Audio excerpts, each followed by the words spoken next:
Όταν η Τράπεζα Κύπρου μας ζήτησε να δημιουργήσουμε ένα viral εταιρικής κοινωνικής ευθύνης, η πρόκληση ήταν μεγάλη, αλλά και ο ενθουσιασμός μεγαλύτερος, αφού θα ήταν η πρώτη φορά που θα γινόταν κάτι παρόμοιο στην Κύπρο. Η ιδέα ξεκίνησε από ένα υπέροχο τραγουδάκι, πάνω στο οποίο και κτίστηκε τελικά το όλο επιχείρημα. Αφού πήραμε τα δικαιώματα χρήσης, δημιουργήσαμε και το ανάλογο βίντεο clip animation. Αν είχαν όλοι οι άνθρωποι να φαν και οι παππούδες δόντια να μασαν, αν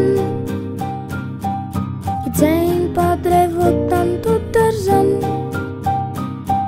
αν κερδίζει η γιαγιά μου στο κουμκάν,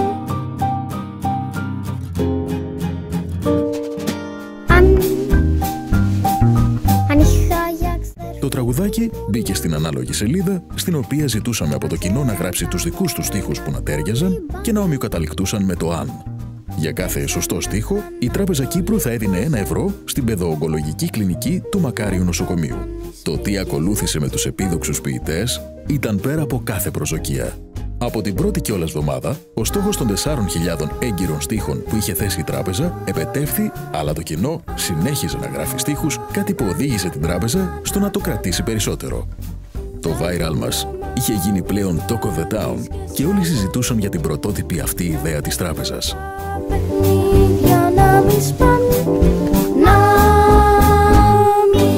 Ανακοινώσω ένα site στο οποίο θα θέλαμε να μπείτε.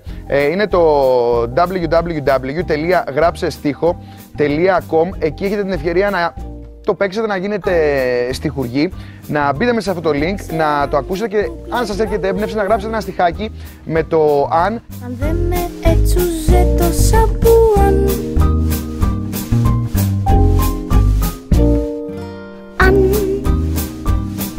αν ήταν ο μπαμπάς μου Σούπερμαν,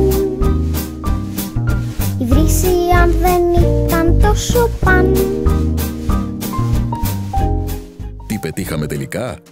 26.078 επισκέψεις, 10.842 μοναδικούς επισκέπτες, 5.300 και πλέον στίχους, 28 ημέρες, 3 χώρες, μια μεγάλη καρδιά. Αν ήτανε οι μπάνιες κρουασάν,